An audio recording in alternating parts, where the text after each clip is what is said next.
My name is Amber, I'm 29 years old, and last month, my grandfather left me his entire estate, worth over $2 million. The day after his funeral, while the grief still sat heavy in my chest like wet cement, my mother Patricia marched into my apartment unannounced and demanded I sign everything over to her. She didn't ask. She demanded. I carried you for 9 months, she said, eyes flashing with entitlement. The least you can do is honor your grandfather's legacy the right way. As I see fit. I stared at her, stunned. Not just by her gall, but by the fact she genuinely believed I would hand over my future, my security, and my grandfather's final wish like it was a purse she liked. I said calmly, Mom, Grandpa left it to me because he trusted me. This isn't about favoritism. It's about responsibility. Her face twisted into something feral. You ungrateful little brat. You think you're better than us? You think you deserve more than your own mother? That was when the silence between us broke, for good. I thought the worst was over that day. I was wrong. 3 weeks later, a text arrived that made my heart thud in my chest. Family meeting. Sunday. Come to the house. Non-negotiable. The house was my childhood home, a place of uncomfortable memories and passive-aggressive dinners, but I went. I had to know what they were planning. As I stepped through the front door, the air felt suffocating.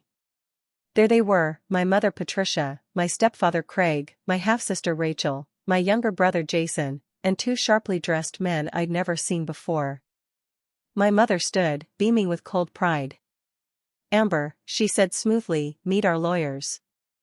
And just like that, I knew. They were trying to take it all away, legally. What I wasn't prepared for was how far they'd go to try to destroy me, or how much stronger I had become without even realizing it.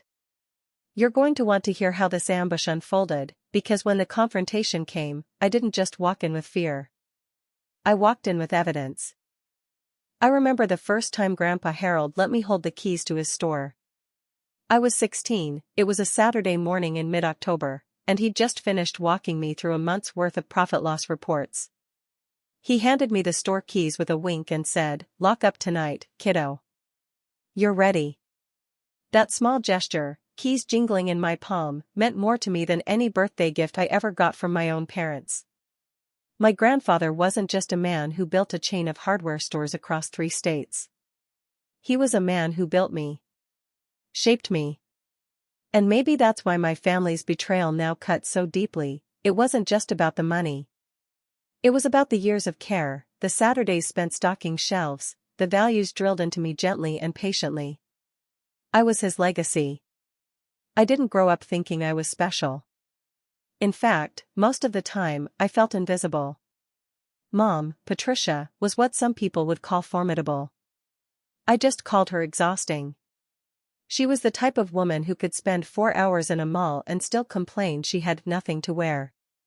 There was always a new scheme, flipping jewelry on eBay, starting a wine club, or getting a life coach certification she never followed through on. But the one constant was her belief that the world owed her something, especially her father. And when Grandpa didn't just hand over money every time she asked, she'd explode. Screaming matches I could hear through the vents. Doors slamming. Threats. Then the fake tears and apologies. Craig, my stepfather, was quieter but just as complicit. He enabled her because he liked the perks.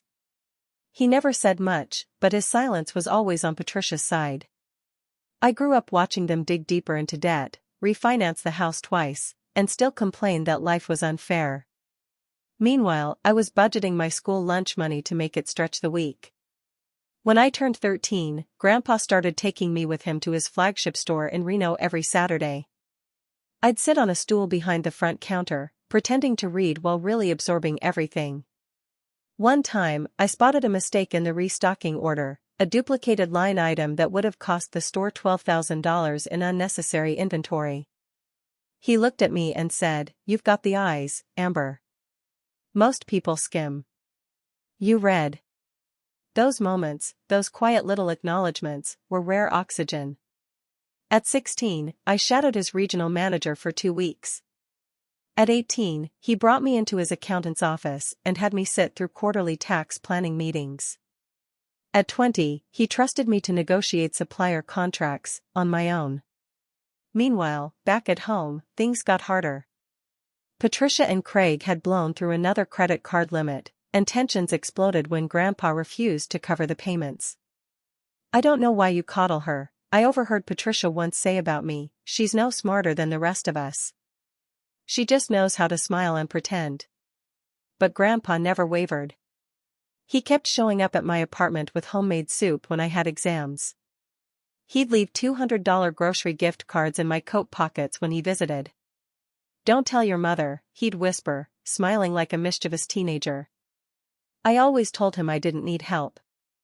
And maybe I didn't. But I appreciated the thought. That someone saw how hard I was working and cared enough to lighten the load. My mother saw that bond, and she hated it. The irony is, Patricia used to brag about being Grandpa's only child. "You don't know what it's like," she'd say whenever she was cornered about her behavior. "Being the daughter of a man who expects you to be perfect." But Grandpa never expected perfection. He just expected effort. And that was something Patricia never had much interest in giving. My half-sister Rachel, now 26, took after Mom in all the worst ways. Pretty, charismatic, but shallow as a puddle. She once told me I was basically like a volunteer accountant when I explained what I did in Grandpa's office. "Sounds boring," she said, flipping her hair. "I could never sit around reading spreadsheets all day." Jason, our youngest sibling, was 21 and, by that time, on his third attempt at community college. Mom insisted he was gifted but misunderstood.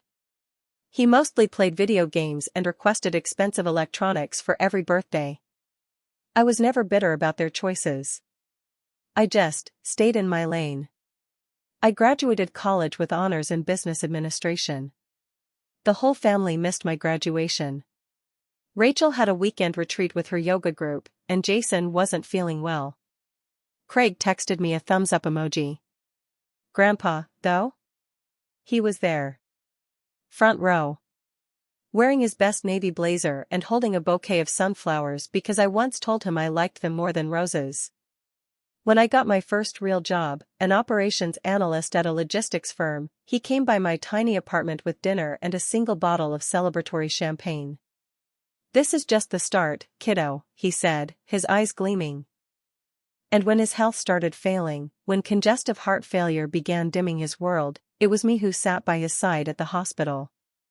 Me who coordinated appointments. Me who picked up his prescriptions and helped him pay the housekeeper discreetly so Patricia wouldn't accuse him of wasting money. He called me his heartbeat once. I didn't even know how to respond. I still hear that in my head when I can't sleep. Near the end, he started preparing me. "There will be pressure," he told me one afternoon, voice weaker than I liked hearing. "You'll be called selfish. Unfair. But Amber, don't let them make you doubt what's right. You've earned everything I've left you. Not because you're blood, but because you're trustworthy." He said that word like it was sacred. Trustworthy. Not brilliant, not pretty, not driven. Trustworthy. So when his lawyer called me 3 days after his passing and read me the will, I already knew what was coming. Still, the moment I heard, "Amber Sutton is named as sole heir to the estate, including properties, bank accounts, and business shares," my breath caught. The room fell silent. Patricia's face drained of color. "You can't be serious," she hissed at the attorney. "That will must be a mistake. I'm his daughter." "I'm afraid the will is very clear," the lawyer said, folding his hands. "Mr. Harold Sutton updated it just 4 months before his passing." She turned to me, eyes blazing. "You let him do this?" I shook my head. "No, Mom. He did what he believed was right." That's when the storm truly began. Patricia started calling daily, alternating between tears and threats. Rachel posted cryptic messages on social media. Funny how some people pretend to be humble but are really money-hungry. Jason messaged me asking for $15,000 to start a dropshipping business. I ignored them. I tried to focus on settling Grandpa's affairs, on filing the estate paperwork, on setting up the trust funds he'd earmarked for charity. But then came that text about the family meeting. And the lawyers. And the icy smirk on Patricia's face as I stepped into my childhood home. "You always thought you were special, Amber," she said that day, a cruel edge in her voice. "But we're about to remind you who actually runs this family." I stayed quiet. For now. Because what they didn't know was that Grandpa didn't just leave me an inheritance. He left me instructions. And I had followed every single one. The air in the room was dense. Patricia's smug smile made my stomach twist, but I kept my face neutral. The two men in suits, her lawyers, I presumed, sat flanking her like vultures waiting for a carcass to stop twitching. I noticed Craig in the corner, arms folded, his lips pressed into a line. Rachel sat to Patricia's right, typing something on her phone. Jason leaned back on the couch, chewing gum, looking as if he'd stumbled into a meeting about a Netflix password. "So," I said, standing just inside the doorway. "What's this meeting about, exactly?" My mother motioned for me to sit. "Please, Amber. Let's not be dramatic. We're here to discuss corrections." "Corrections?" I echoed, settling cautiously into the armchair across from her. She nodded to the older lawyer, a thin man with white hair and a slick briefcase. He cleared his throat. "I'm Raymond Beck. This is my associate, Mr. Tran. Your mother has retained us to petition for a revision to your grandfather's estate disbursement." I blinked. "You want to contest the will?" Rachel chimed in, not looking up from her phone. "We just want what's fair." Craig added, "You're young. You don't need all that money.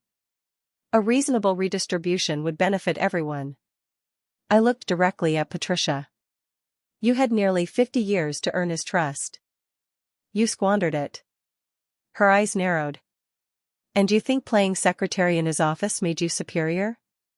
You were a convenient distraction, Amber. Nothing more." I stood. "If you called me here to insult me, I'll be leaving now." "Sit," Patricia snapped, her voice low and sharp. I sat. Slowly. Not because she commanded it, but because I needed to hear just how far they'd go. Beck opened a file. "Miss Sutton, as you may be aware, a will can be contested if undue influence is suspected. Your mother and her family believe Mr. Sutton was not of sound mind when the changes were made." Jason piped up lazily, "He was literally dying, Amber. Like, obviously not thinking straight." I clenched my jaw. "So now you're implying Grandpa didn't know what he was doing when he spent 6 months organizing his estate, while fully lucid, and consulting a lawyer with 40 years of experience?" My mother folded her hands. "He was manipulated. We're simply here to resolve this family misunderstanding without public scandal." I laughed. I couldn't help it. It just escaped, a small, dry chuckle. "By hiring a legal team and staging an ambush in my childhood home? Yeah, this feels very misunderstanding." Rachel rolled her eyes. "You're being paranoid." "Am I?" I looked at each of them. "Because all I've seen since Grandpa passed is you circling like sharks, crying about injustice when what you really mean is, you didn't get what you wanted." Craig spoke quietly. "There's also the matter of the charitable donations." Now I understood. They'd found out. Grandpa's will included a clause that allowed me full discretion over half the liquid assets, nearly $700,000. I'd already transferred most of that to an educational endowment fund in Grandpa's name. It was his wish. Something we talked about dozens of times. "I know about the fund," Patricia said bitterly. "You think a bunch of strangers deserve our family's money more than your own flesh and blood? That bunch of strangers includes inner-city students, veterans, and single mothers. People who could build real futures from just a fraction of what you would have burned through in a year of spa treatments and bad investments." Jason muttered, "You're such a damn martyr." Rachel said, "You're going to regret this." "You think the courts won't listen when we explain what you did?" Grandpa was practically on morphine when he changed that will. I narrowed my eyes. Is that the narrative now? Morphine and manipulation? Beck coughed delicately. The courts will decide. But if you agree to a mediation process, we might avoid litigation altogether. Craig leaned forward. You give your mother control over the real estate holdings, let Jason get a small startup fund, and let Rachel handle the store franchise. I'll stop you right there, I said, standing up again. No. Amber, Patricia said coldly, you're making a mistake. I looked at her, and for the first time I let the anger rise to the surface, not rage, not screaming, just that clean, sharp anger that comes when you finally see people for who they really are. No, I said, voice steady. I'm finally correcting one. I left the house without another word. By the time I got back to my apartment, my phone had 47 missed texts. Rachel, enjoy being sued, psycho. Jason, at least cut me in on the trust, I'm your brother WTF. Craig, let's talk before lawyers get more involved. But Patricia's text stood out. You think this is over? It's not. You'll see what family means the hard way. I didn't cry that night. I didn't rage. I just sat on my bed, staring at the ceiling, letting the noise of it all fade into the background. Then I called the only person I trusted enough to help me stay clear-headed, my best friend, Elena. She picked up immediately. Amber? I didn't say anything at first. She heard the silence. I'll be there in 20, she said. 25 minutes later, she arrived with 2 pints of ice cream and a folder of legal articles printed from her office. I figured it was bad, she said, curling up beside me on the couch, but not this bad. They're trying to spin Grandpa's will as some kind of mental lapse, I said. Claiming I manipulated him. That he wasn't of sound mind. Elena raised her eyebrows. That man was sharper than me on my best day, and I'm a lawyer. I smiled weakly. Yeah. I remember.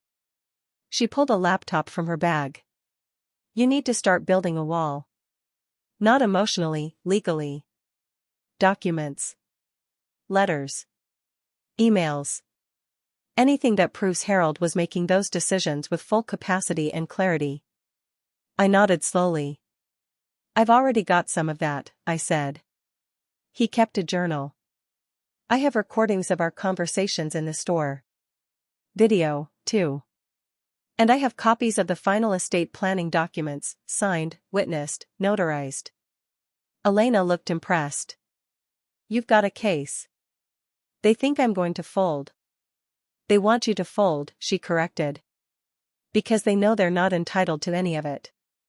And deep down, they know it's not about fairness. It's about control. I felt a lump rise in my throat, but I swallowed it down. Do you think I'm wrong? I asked quietly. No, she said firmly. I think you're one of the only people in that entire family who understands the difference between entitlement and earned respect. And I think Harold knew it, too. The room went quiet for a minute. Then Elena added, if you need me, I'll be with you every step of this. They don't scare me. That night, I made a decision. They wanted to push me into a corner. To bully me into guilt, into silence, into surrender. But they forgot who raised me. And I had a plan of my own. By the next morning, I had 3 separate color-coded folders spread across my dining table, blue for legal documents, green for recordings and transcriptions, and red for personal correspondence. This wasn't just about defending myself anymore. This was about honoring Grandpa's trust in me. Protecting his legacy. And making sure that the people who had spent years draining him emotionally and financially didn't steal one last thing from his memory. Elena came over again at 8:30 a.m. sharp, coffee in hand, hair pulled back, reading glasses perched on her nose. Her expression meant business. She said, you didn't sleep. I didn't deny it. Let's get to work, I replied. We started with the blue folder, legal paperwork. Grandpa's estate planning documents weren't just thorough, they were meticulous. The will had been updated 4 months before his passing, but what really mattered was the documentation around it. Every page was initialed. There were 2 independent witnesses, his accountant and his longtime store manager, Bill, and the signature page was notarized with timestamps. "I remember this day," I said, pointing to the date on the documents. "He made me take him to the attorney's office myself. He wore his gray vest. Said if he was going to make the final cut on the inheritance, he wanted to look sharp as hell." Elena grinned. He was thinking ahead. No ambiguity. She flipped through the paperwork. "Okay, so we've got an airtight will. But if they're going to argue undue influence or diminished capacity, we need to show a timeline of consistent, independent thinking." I nodded. "That's where the recordings come in." The green folder held 6 USB drives, each containing videos I'd taken over the last 2 years of Grandpa explaining financial decisions, store expansions, and yes, even his thoughts about the family. "I didn't record him because I thought I'd need proof one day," I said quietly. "It started because I didn't want to forget his voice." Elena reached for one of the drives. "Let's watch." We loaded it onto my laptop. The video opened to Grandpa in his office, the date stamped 1.5 years before his death. He looked tired but alert, sitting behind his cluttered desk. He said, "Amber, you know your mother's going to try to contest everything when I'm gone." My voice came from off camera. "You sure you want to talk about this on video?" "Damn right I do. I've spent too long building this business to see it end up as someone's Instagram background or thrown into a shopping addiction. You're the only one who listens. Who understands." We sat in silence as the video played. He laid it all out, his reasoning for cutting Patricia out of the primary inheritance, his frustration with Rachel's entitlement, Jason's disinterest in anything that didn't involve a screen. He said clearly, they've had chances. Plenty of them. But money isn't just for spending. It's a tool. And you, Amber, you know how to use it. That's why it's yours. Elena hit pause. "That right there," she said, eyes gleaming, "is gold." Over the next 3 hours, we cataloged the videos, adding timestamps, transcripts, and contextual notes. Grandpa's words weren't bitter. They were precise. Reasoned. Always spoken with clarity. Then we opened the red folder, correspondence. Dozens of birthday cards, handwritten notes, emails between Grandpa and me. One thread in particular stood out, an email chain from 8 months before his death, when he'd been revising the ownership structure of the business. In the email, he wrote, "Amber. Just finished the paperwork with Bill and Jackson, my lawyer. You'll be majority shareholder after I'm gone. Don't let them guilt you. This is earned, not gifted. Grandpa." Attached was a scanned copy of the new shareholder agreement. Signed, dated, and verified. Elena leaned back. "This entire situation is going to crumble when we show this in court." But I wasn't done yet. "Grandpa kept a journal," I said, getting up and retrieving a leather-bound notebook from a lockbox in my bedroom.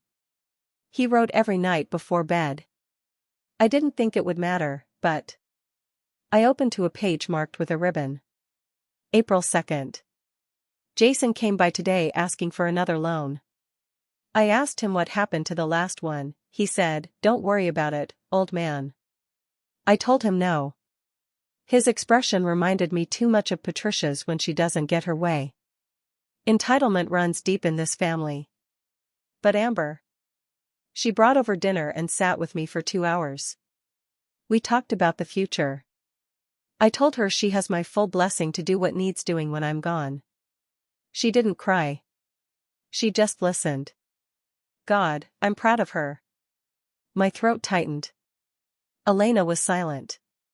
She didn't need to say anything. I had everything I needed. The next step was assembling the timeline. We printed out every document, labeled each recording, and organized the journal entries into categories. We even went as far as creating a digital backup, multiple copies on encrypted drives, and uploaded everything to a cloud server with password protection. Then came the meeting with my own attorney, Ms. Colleen Rivas, a razor-sharp probate lawyer with a background in contested estates. She reviewed everything over 3 hours. She said, "They don't have a case. This is all noise meant to rattle you. But can they drag it out?" I asked. She nodded. "Absolutely.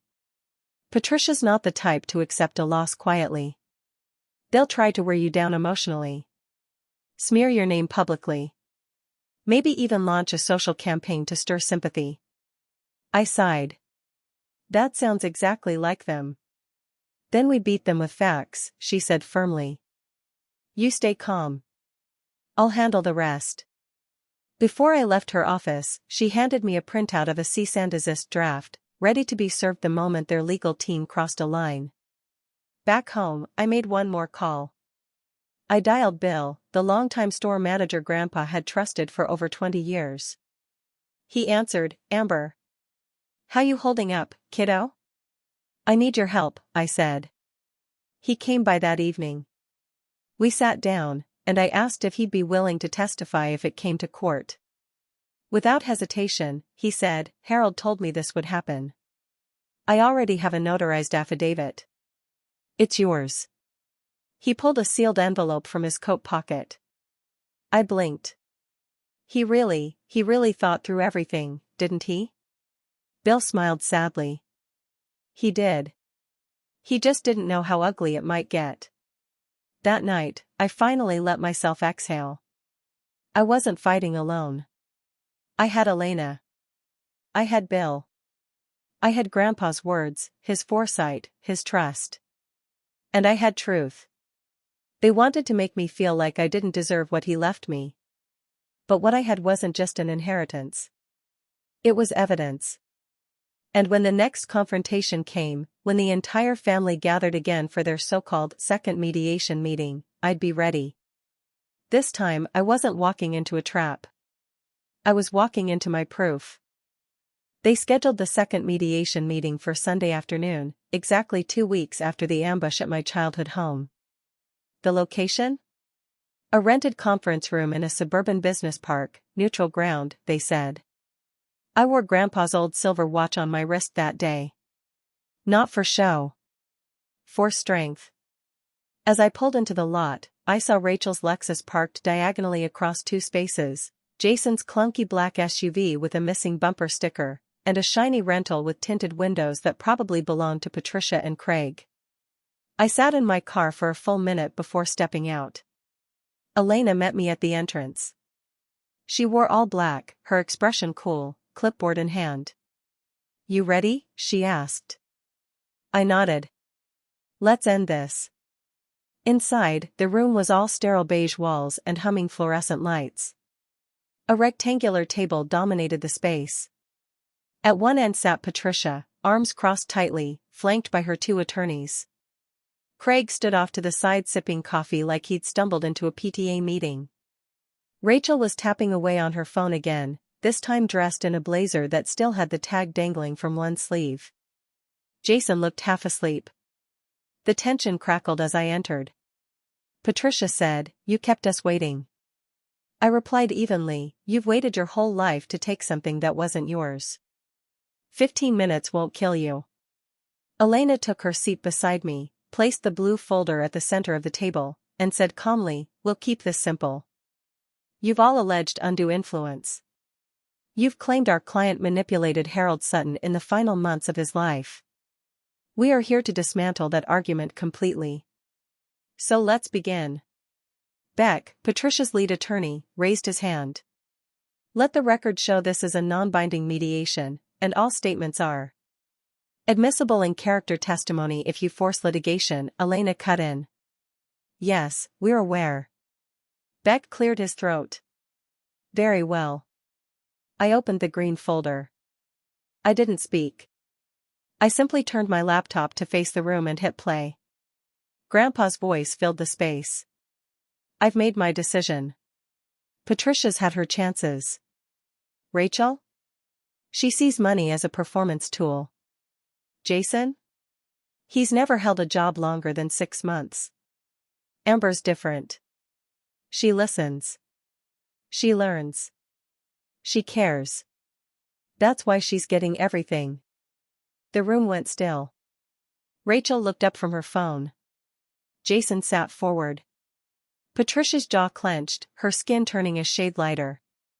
Let's talk about diminished capacity, Elena said, pressing pause. That video was filmed exactly 14 months before Harold Sutton's death. No medications.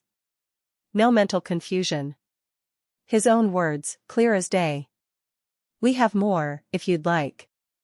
Beck stammered, a video alone doesn't. Elena opened the red folder. Then let's add contemporaneous writings. Here's his journal, 5 entries over a 6-month period documenting conversations with your clients. Would you like me to read the part where he calls Rachel's proposal to rebrand the hardware stores as lifestyle boutiques laughable? Rachel snapped, that was a legitimate business concept. You just don't understand generational marketing. No, I said quietly. I understand desperation disguised as vision. Patricia said, this entire thing is a performance. Harold was manipulated by your constant presence. You isolated him. I pulled out the final piece. The shareholder document. This is a notarized shareholder transfer agreement. Witnessed. Signed. Dated. Grandpa made me majority owner of the business 10 months before he passed. That was long before he ever entered hospice. This wasn't sudden. It wasn't coerced. It was planned. Thoroughly. Jason groaned. So what? You think that means you're better than us? No, I said, locking eyes with him. I think I'm exactly the kind of person Grandpa wanted protecting his legacy. Because I won't sell it for a car or disappear for 3 months after blowing a business loan. Patricia stood up. You ungrateful little. Sit down, Elena said sharply. We're not finished. Beck reached for a water bottle with trembling fingers. Even if the will holds up, there are equitable claims, family contribution, emotional labor, historical precedent. That's adorable, Elena cut in. But unless you want us subpoenaing every transaction between Harold Sutton and your clients over the last decade, including the secret payments for Jason's failed crypto scheme, you might want to reconsider that angle. Jason's face turned beet red. You said you'd keep that between us. I turned to him.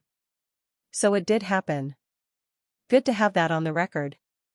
Patricia's voice cracked. He was our father. Yes, I said. And he deserved better. Silence. Rachel stood, face pale but composed. I want to propose a compromise. Elena smirked. Now you want to compromise? Rachel ignored her. You've made your point, Amber. You have all the legal stuff. Fine. But you don't need everything. What if we create a family foundation in his name? With joint oversight. We all contribute. We all benefit. A legacy we can share. I studied her. For a split second, she almost looked sincere. But I remembered the social media posts. The eye rolls. The dismissive tone every time Grandpa tried to share something meaningful. No, I said. There's already a foundation. Fully funded. Structured exactly how Grandpa wanted it. The paperwork was filed 2 weeks ago. Craig said quietly, so what do we get? I looked at him. At all of them. You get exactly what he left you, I said. Patricia, you got a set of antique tools. Jason, a signed baseball card collection. Rachel, his first edition business books. You want to know what that means? It means that even at the end, when he knew what was coming, he still offered you something meaningful. And all you saw was what you didn't get. Patricia's face broke. For the first time, she didn't look angry. She looked empty. We're done here, Elena said, closing the folders. Unless you intend to proceed with legal action, we will consider this matter closed. And just to be clear, we are fully prepared to countersue for emotional damages, defamation, and obstruction of estate execution if you move forward. Nobody spoke. We stood. I gathered my things slowly, deliberately. Patricia spoke just as I reached the door. You think you won. But you've lost your family. I turned back. No, I said. I protected my family. Grandpa was the only one who ever acted like one. And with that, I walked out. Not triumphant. Not victorious. But unshaken. They hadn't expected me to come prepared. They hadn't expected me to know the truth. But Grandpa did. He always had. The sound of the door clicking shut behind me after that meeting felt final. No one followed. No one called out my name. For the first time in months, I wasn't walking out of a confrontation with guilt lodged in my throat or a hollow pit in my chest. I felt grounded, present, and yes, bruised, but finally free. Elena caught up to me in the parking lot. That, she said, exhaling deeply, was brutal. And brilliant. I nodded. They'll back down. Absolutely. Patricia may be a lot of things, but she knows when she's outmatched. Elena touched my shoulder before getting into her car. You did right by him, Amber. He'd be proud. Those words carried me through the next few weeks as the dust settled. As expected, Patricia and her lawyers never filed a formal challenge. There was no lawsuit, no last-minute courtroom drama. Just silence, and the dull echo of a family that once barked and clawed at everything they couldn't own, suddenly rendered powerless by the truth. Instead, I heard from Beck's office, a polite email that read more like a surrender than a settlement. Given the thoroughness of Mr. Sutton's documentation and the clarity of intent, our clients have elected not to pursue further action. We wish your client all the best. It was over. But I knew I couldn't let it end there, not just legally, but emotionally, spiritually. Grandpa hadn't left me this legacy just to protect from the wrong hands. He left it because he believed in my judgment. Because he saw something in me that no one else in the family did, integrity. So I got to work.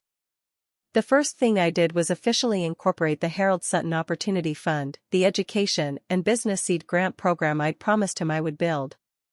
I worked with 2 nonprofit consultants to draft the mission statement, set up a board, and allocate the initial endowment, $500,000 of Grandpa's estate, with another $200,000 set aside to grow the fund over time.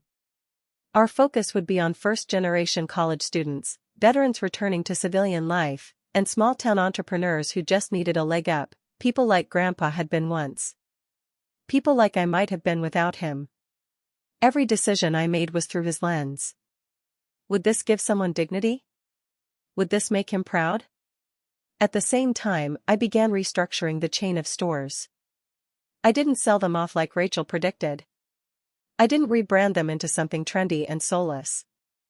I visited every single location, 12 in total, over the course of 6 weeks, talking with staff, listening to customer feedback, and reviewing operations with the store managers.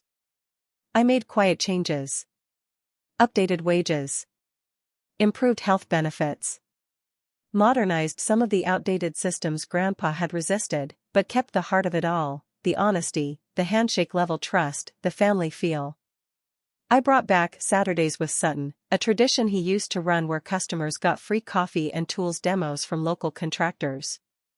It boosted traffic, but more importantly, it brought people together. You could feel it in the air, that he was still there, somehow. Watching. Nodding. And in the quiet hours at home, I dealt with the personal fallout. Jason sent 2 texts, both riddled with passive-aggressive guilt. Guess you don't care about family anymore. Grandpa would be ashamed of how you shut us out. I didn't reply. Rachel made one attempt at damage control. She left me a voicemail.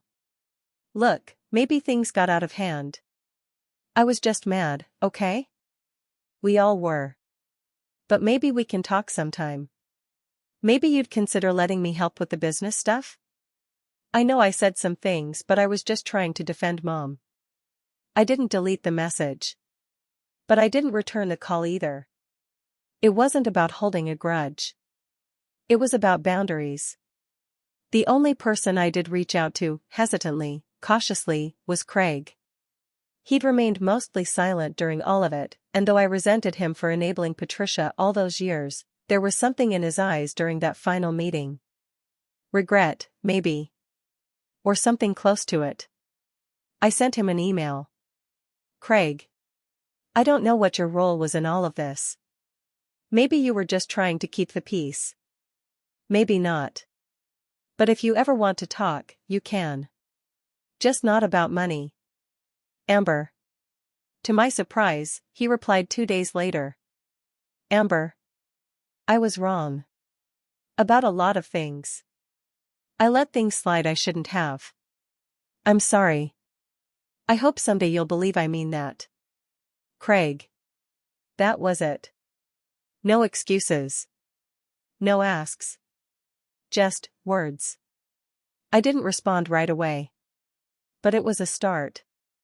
Weeks turned into months, and as the legal files faded from my inbox, and the chaos quieted, I found myself breathing more freely.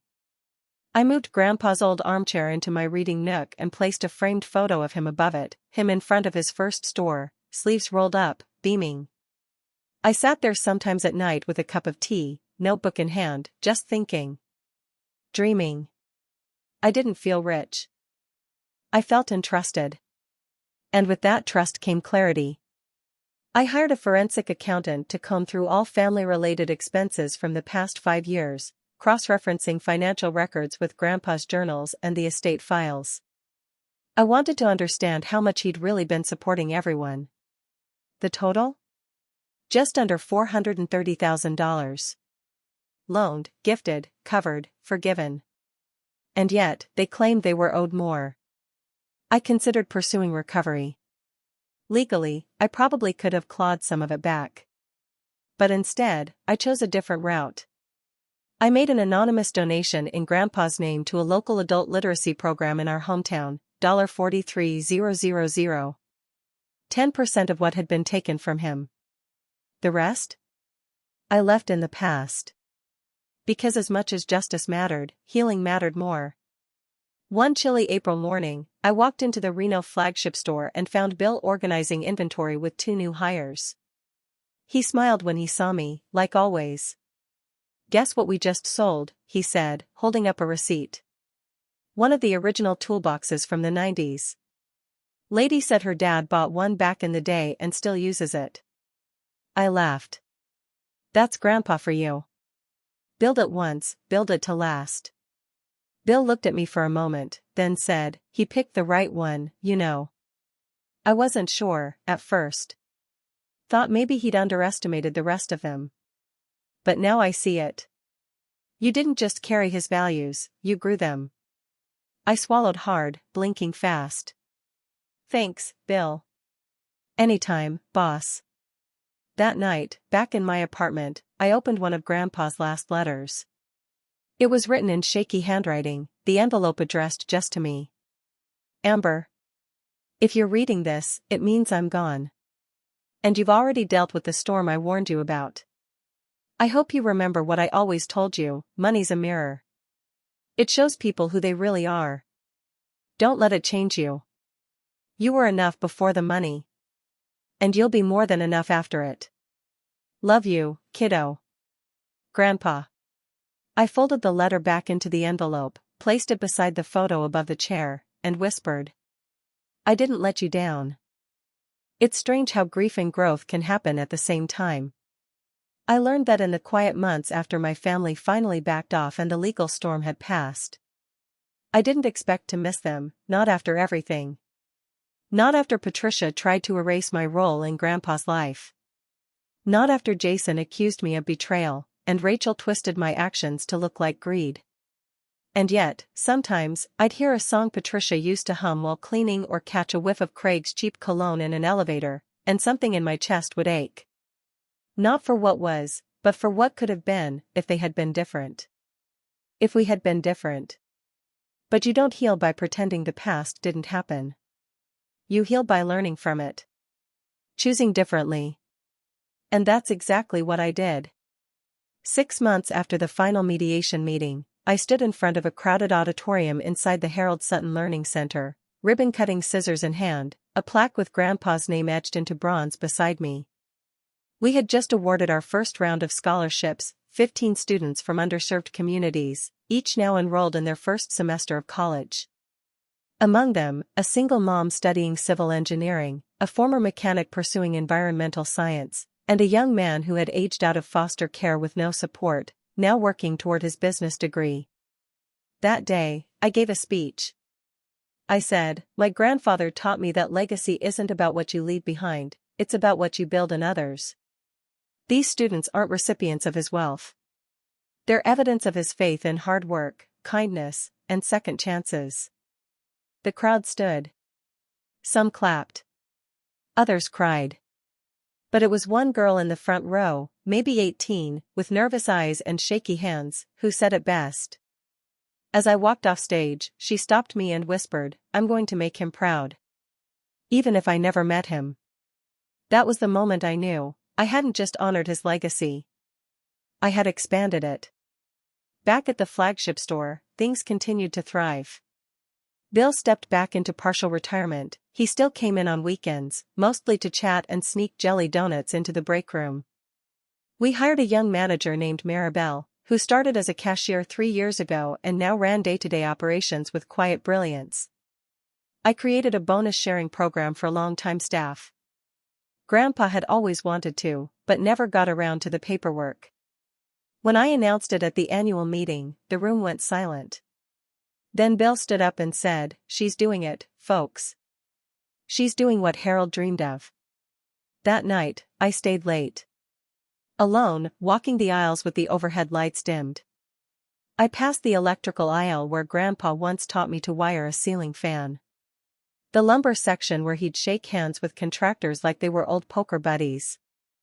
And the checkout counter, still creaky, still chipped, where he first let me run the register and said, "Every penny matters, kiddo." I sat there for a while, breathing in the scent of sawdust and motor oil, letting the silence fill me instead of haunt me. It didn't hurt anymore. One morning, months later, I got a text from Craig. "Hey. I saw the article in the paper. About the scholarships. You did good, Amber." I stared at it for a minute. Then replied, "Thanks. Hope you're well." He didn't respond. But that was okay. Some conversations are meant to end quietly. Jason never reached out again. Neither did Rachel. Patricia, to her credit, mailed me a short, handwritten card on the anniversary of Grandpa's death. I still think he should have split it. But I can't deny you earned it, Mom. There was no apology. No warmth. But there was honesty. It was more than I expected. I didn't reply. Instead, I placed the card in a box with Grandpa's letters and journal. It belonged with the rest of the truth. As for me, I moved out of my apartment and into a modest home on the edge of town, not flashy, just peaceful. A porch. A garden. Enough space to breathe. Elena helped me pick it out. We had a ritual now, Friday nights, wine and pasta on the back deck, phones off. She said once, holding up her glass, "To chosen family." To chosen family, I echoed. The kind that shows up when it matters. The kind that doesn't keep score. People ask me sometimes if I regret donating the bulk of the inheritance. If I wish I'd kept it, used it for travel, a bigger house, and early retirement. And I tell them the truth. I never wanted to be rich. I wanted to be right. To know that when the time came to choose between comfort and conscience, I chose the path that let me sleep at night. Because wealth doesn't always come with peace. But peace? That's priceless. And I earned every bit of it. So, if you've made it this far, I want to ask you something directly. Have you ever been caught between doing what's right and what's expected? Have you ever had to stand alone against the people who were supposed to love you most? If you have, I want you to know this. You are not selfish for protecting your peace. You are not wrong for honoring someone's legacy, even when others try to twist it. And you are not alone. Please, leave a comment below. Tell me your story. Tell me about the inheritance drama, the family betrayals, or the hard choices you've had to make. I want to hear from you. And if this story meant something to you, hit that like button. Subscribe for more stories like this, real stories, hard ones, with endings that feel true. Because sometimes, the hardest stories are the ones that matter most. Thank you for listening.